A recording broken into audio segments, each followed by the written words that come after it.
Hey, il y a tout le monde, j'espère que vous allez bien, j'espère que vous avez la pêche, j'espère que vous avez la banane. Aujourd'hui, on se retrouve pour de nouvelles aventures et j'espère aussi que vous êtes au taquet.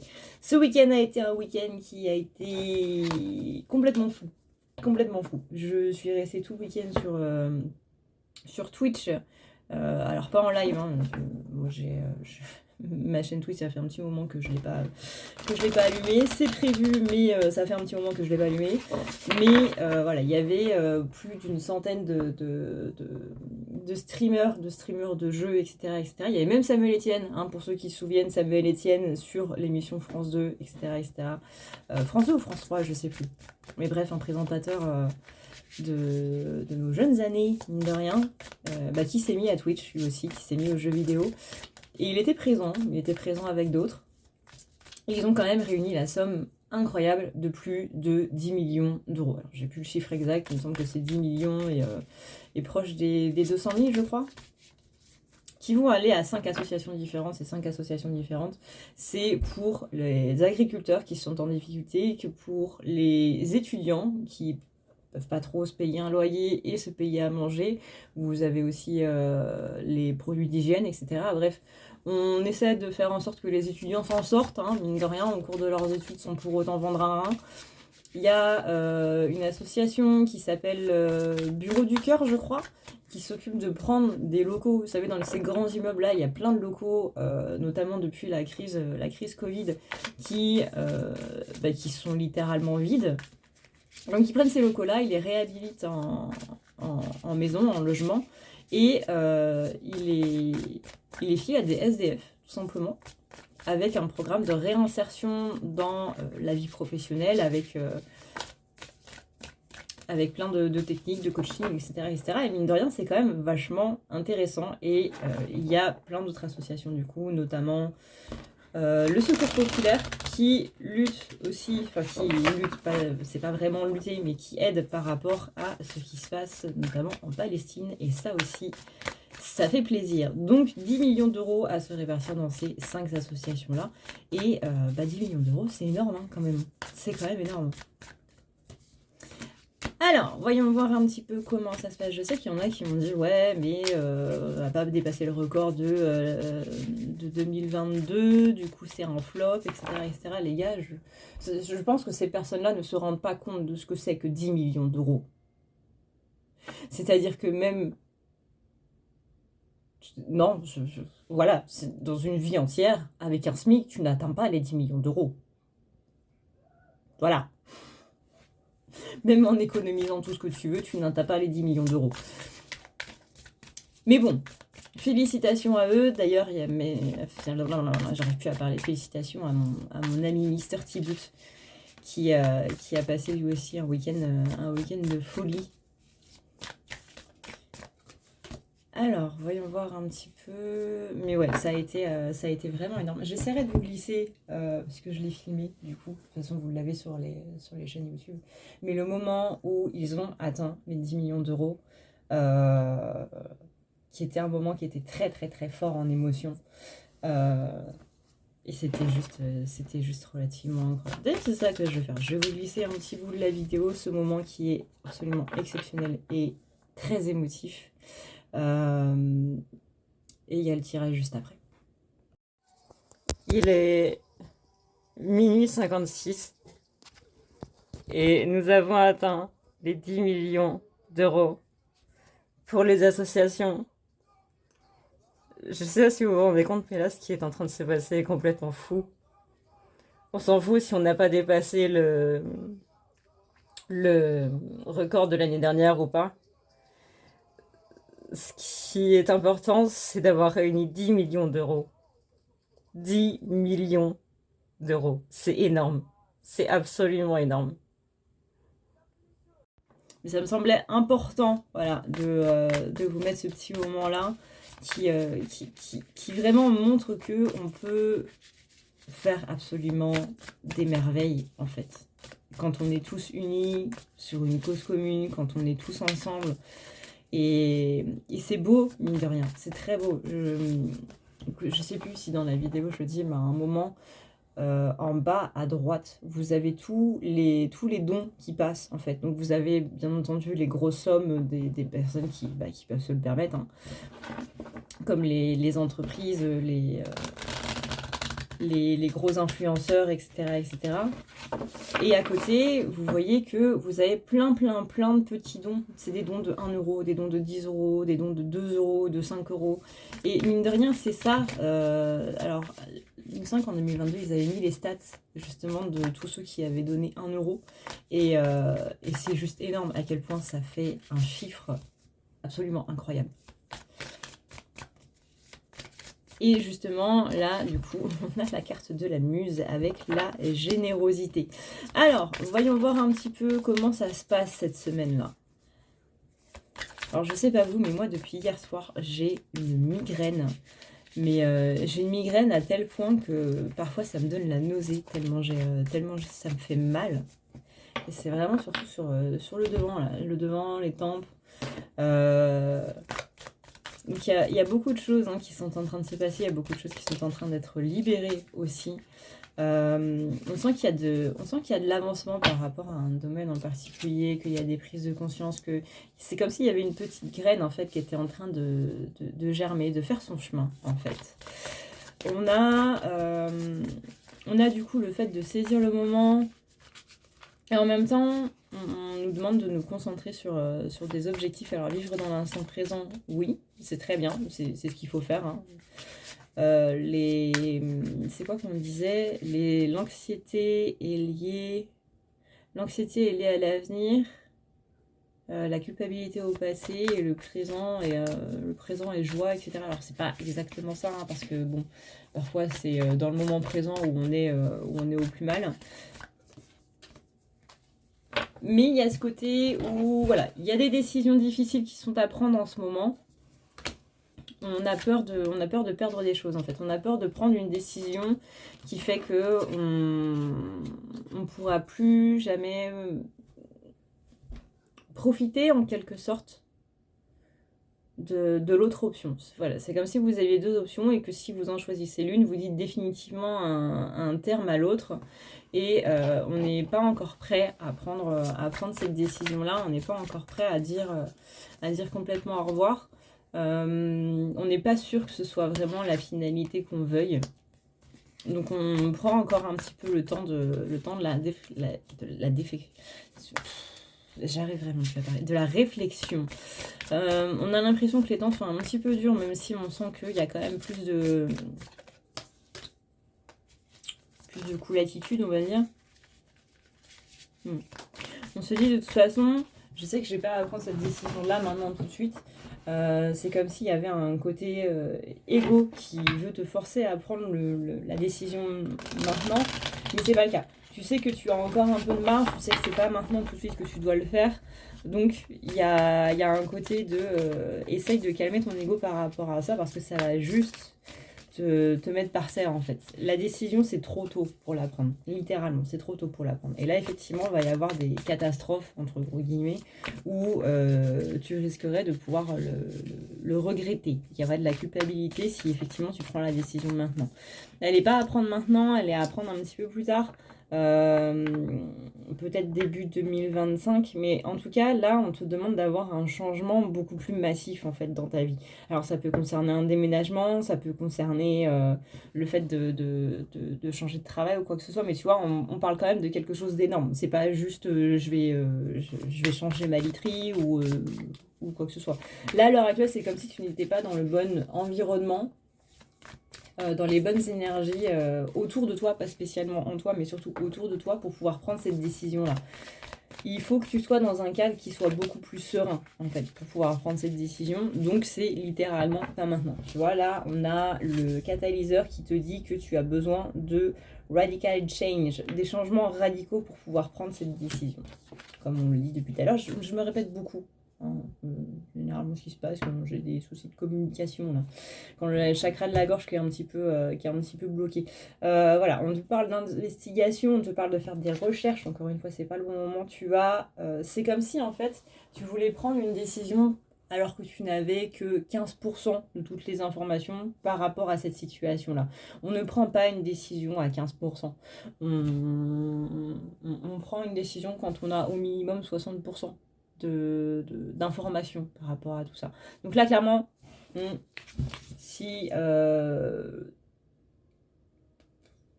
décision est prise de façon hâtive,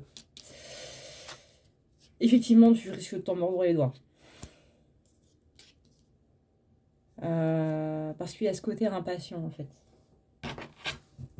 Donc là on demande cette semaine de calmer ce côté impatient. Encore une fois il y a une graine qui est en train de germer, hein. Donc ne t'inquiète pas par rapport à ça.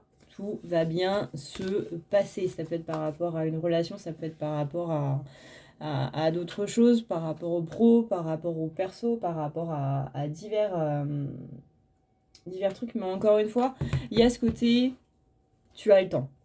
Tu as le temps. Il n'y a aucun impératif de maintenant tout de suite. Et si c'est le cas, c'est que du coup, ça ne concerne pas ce tirage-là. On n'est pas sur cette décision-là. Là, on est par rapport à quelque chose qui va faire que ta vie va prendre un autre tournant, en fait. C'est pour ça qu'il y a cette notion de ne pas pouvoir revenir en arrière, de ne pas pouvoir prendre l'autre décision plus tard. C'est parce que là, c'est un tournant de ta vie, et pour prendre un tournant dans la vie, effectivement, il faut d'autres informations. C'est pas quelque chose qu'on prend de façon hâtive. Ouais, ne plus être dans le contrôle. Override your intuition. Voilà, mon accent à couper le couteau. Choose the way to input on you. Là, on te dit dans un premier temps de te mettre dans les énergies de ce que tu veux. Vous voyez, il y a une technique sur TikTok qui est de plus en plus en marge, c'est de demander à ChatGPT comment se passerait ta vie rêvée. Donc il faut aller sur du coup l'application de ChatGPT. L'application est mieux que la version du site parce qu'elle est beaucoup plus complète en fait. Vous allez sur du coup l'application de ChatGPT et vous lui décrivez votre projet, mais vraiment dans les tout petits détails. Pourquoi ? Parce que ChatGPT n'est pas dans votre vie et étant connecté à littéralement Internet et donc à toutes les bases d'informations possibles et inimaginables, et vous lui dites comment serait une journée typique dans la peau dans la peau d'une personne qui a ça, qui gagne tant par mois, qui est dans cette maison-là, etc., etc. Et ChatGPT va vous faire un texte, en fait, où il va vous décrire exactement. C'est littéralement un bon exercice de communication parce que ça vous demande d'être vraiment le plus précis possible. Si vous n'êtes pas précis, ChatGPT, il ne sera pas précis. C'est comme une calculette. Si vous ne lui demandez pas de calculer à la 5e de décimale, il ne va pas le faire. Donc il faut être extrêmement précis. Toujours être très précis avec l'informatique, les ordinateurs et compagnie, et avec les gens. Toujours. Ne pas laisser libre cours à l'interprétation. Hein. On sait que c'est ça qui bousille la majorité des communications. Là, le but, c'est vraiment d'être le plus précis possible. On parle de votre vie, d'accord ? On parle de votre avenir. On parle de vous plus tard. Soyez extrêmement précis par rapport à votre avenir. Dans les moindres détails. Je veux que dans ma cuisine, il y ait un mur avec pierre apparente, que la couleur dominante soit le vert, qu'il y ait un escalier de 42 marches qui mène à l'étage, etc., etc. Soyez très, très, très précis. Si vous êtes vague, non seulement l'univers sera vague, mais voilà, là, dans cet exemple-là, ChatGPT, il va être vague aussi. On ne laisse pas de place aux vagues. On veut que ce soit comme ça, ce sera comme ça. Et donc, vous, dans vos énergies, dans vos visualisations, etc., vous l'imaginez comme ça.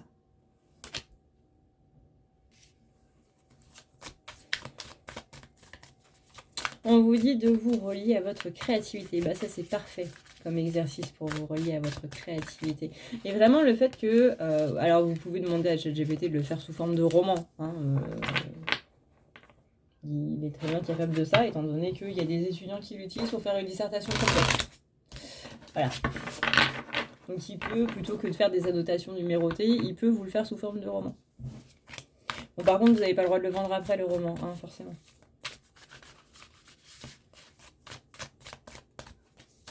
Mais voilà, ça peut vous aider à vous mettre dans le mood de tout ça, étant donné que le principal atout de la manifestation, ce qui fait que ça fonctionne vraiment, c'est de se mettre dans cet instant où on a le truc. Donc lire quelque chose où vous êtes dedans, littéralement, dans ces moindres détails, ça aide. Ça aide. Vraiment, c'est une technique de manifestation qui fait fureur en ce moment. Vous imaginez même pas à quel point je vois le nombre de vidéos par rapport à ça en ce moment. C'est complètement insane.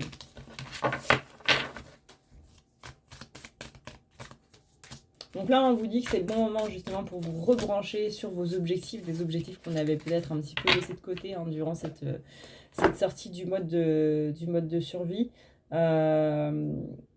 Ambush fear with your ferocious dream. Là, on te dit littéralement de... Alors, je vais te le dire avec mes mots à moi. De piétiner tes peurs avec tes rêves. Et on le sent, hein, qu'on est dans des énergies comme ça, là, à l'heure actuelle, depuis ouais, mi-août. Ça commence doucement à se mettre en place depuis mi-août.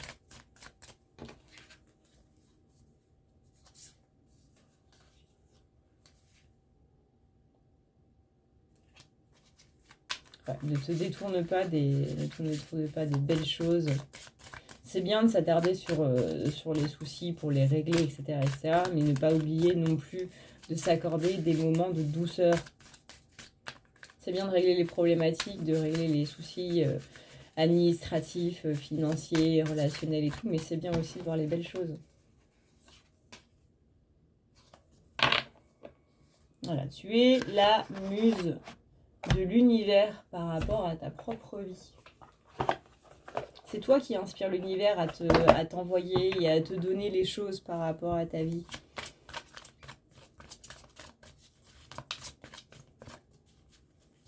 C'est comme si l'univers était un peintre et que toi, tu es l'élément central et que l'univers doit créer le décor autour de toi.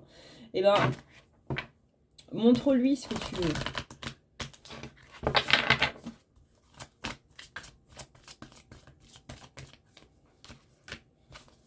Ouais, là, il y a une remise à zéro. On demande de prendre soin de soi, de prendre soin de son corps. C'est septembre, n'hésitez pas à vous inscrire dans des trucs créatifs, sportifs.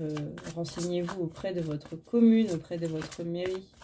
Il me semble que c'était le week-end dernier les inscriptions, mais vous inquiétez pas, les inscriptions sont toujours ouvertes. N'hésitez pas à aller voir un petit peu ce qui se fait. Moi, par exemple, je viens d'apprendre que dans ma commune, il y avait un club de couture. Pour ceux qui ne savent pas, moi j'ai fait des études de mode. Du coup, je me dis, tiens, ça serait un bon moment pour reprendre un petit peu tout ça, étant donné que, vu que j'ai pris du poids, ce qui est une bonne chose, hein, parce que j'étais quand même à la limite de l'anorexie, sauf que du coup, plus aucun jean ne me va. Et que en ce moment, la mode que je vois dans les magasins ne me plaît absolument pas. Est-ce que ce serait pas un bon moment pour reprendre la couture et se faire ses propres fringues? Si, hein. Voilà. Et en plus, qu'il y avait un club de pilates. Bref, j'ai vu des clubs où j'étais là en mode, ah ouais, il y a ça. Dans ma toute petite commune, là, il y a ça. Eh ben oui. Donc n'hésitez pas, vous aussi, à vous étonner des clubs qu'il y a par rapport à chez vous. Et ça peut vous donner éventuellement envie d'être actif. En plus, ça nous permet de rencontrer des gens, On n'est pas spécialement obligé d'y aller toutes les semaines, mais ça fait du bien aussi de temps en temps de sortir, de faire une activité qu'on aime. Là, c'est littéralement le moment où on retrouve le sentiment d'être bien, où on retrouve l'envie de faire des choses, où on retrouve le sentiment de passion, du coup, dans ce qu'on fait. Ça, c'est très, très, très important.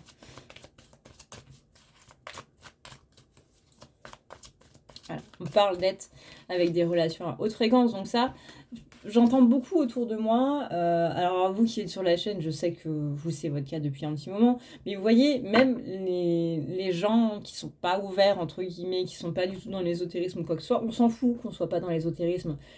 C'est pas parce qu'on n'a pas les termes de l'ésotérisme et qu'on n'a pas bac+5 en lexique ésotérique que on n'est pas tous dans la même optique. Et la même optique de l'être humain en général, c'est de vouloir être heureux. Vous voyez, c'est de vouloir vivre des choses qui sont cool, c'est de vouloir avoir la paix, c'est de vouloir que les gens nous laissent tranquilles, etc., etc.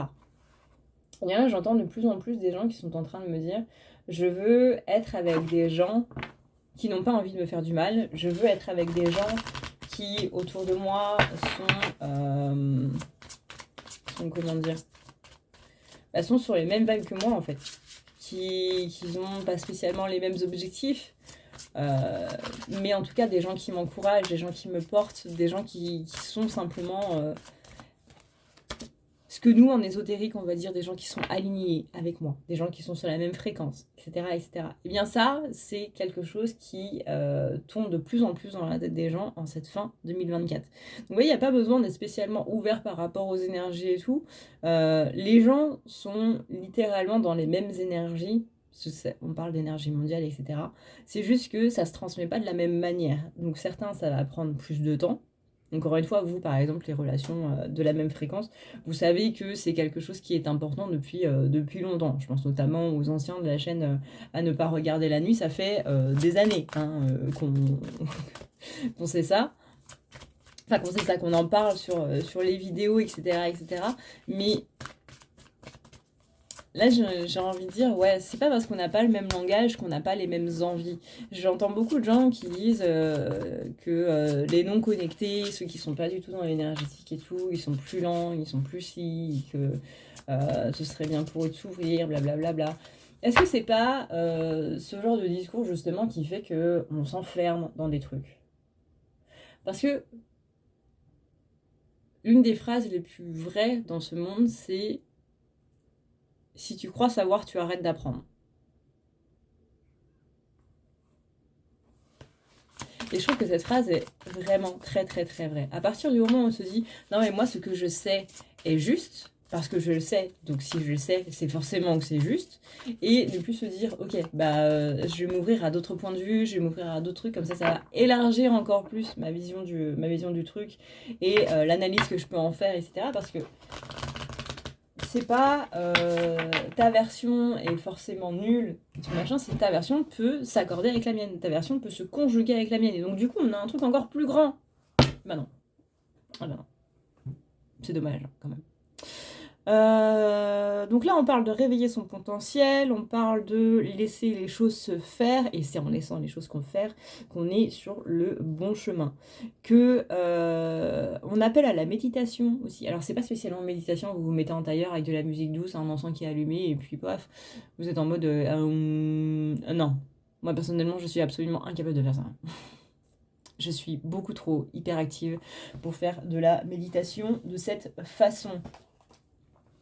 Mais techniquement parlant, on médite un petit peu tout le temps. Quand vous avez l'esprit qui part dans les vagues, l'esprit qui part dans la lune, comme on dit, quand vous êtes en train je sais pas moi, de passer l'aspirateur, de prendre un bain, à partir du moment où on n'est pas sur un écran, parce que mine de rien, l'écran a pris beaucoup de place dans notre vie. Hein. Je vous dis ça, vous êtes en train de regarder un écran et moi je suis en train de parler à un écran. Mais vous voyez ce que je veux dire? L'informatique, de la technologie a pris une grande place dans notre vie. Alors ça s'appelle le progrès, c'est normal.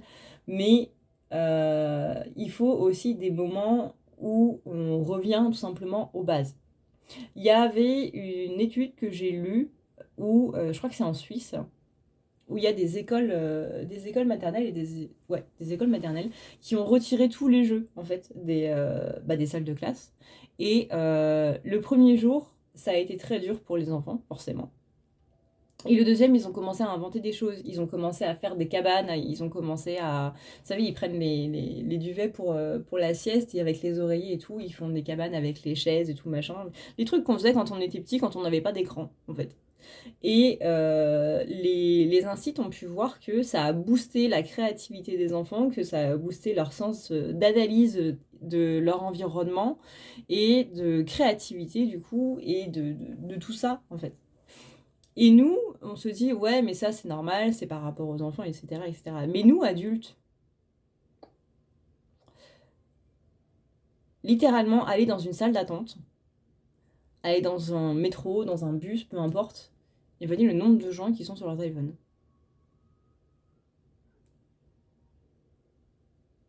Voilà. Il n'y a pas que les jeunes, hein. Il n'y a pas que les jeunes, il n'y a pas que les adolescents, tout le monde. La dernière fois que j'étais dans la salle d'attente de mon ophtalmo, j'étais la seule avec un livre, donc tout le reste était des personnes âgées, ils avaient tous un téléphone. Pourquoi j'entends miaou là? Bref. Et ouais, il y a ce truc de oui, c'est toujours les jeunes qui sont avec leurs écrans, etc. etc. Moi, ma mère, elle me fait beaucoup ça. Moi, tu vois, j'ai 60 ans, je suis pas avec mon téléphone. Ma mère est tout le temps au téléphone. Et quand elle est pas au téléphone, elle regarde des vidéos sur son téléphone. Voilà. C'est juste que moi, mon écran est plus grand parce que c'est un écran d'ordinateur. Mais c'est la même chose, on est tous sur des écrans. Encore une fois, c'est le progrès, c'est la technologie, blablabla. Bientôt, on aura les lunettes avec la vision. C'est déjà plus ou moins le cas, mais c'est ça coûte trop une blingue, donc du coup, c'est pas pour la classe moyenne. Mais voilà, agir avec son temps, c'est une chose. Dire oui à la technologie, effectivement, ça fait partie du progrès, c'est une chose aussi. Néanmoins, ne pas oublier les bases. Et les bases, ça fait partie de ce genre de choses, de la méditation, de se reconnecter à des choses qui sont essentielles.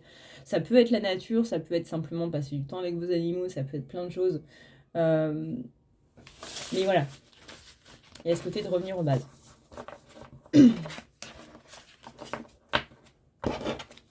Alors, voyons voir un petit peu. Hop.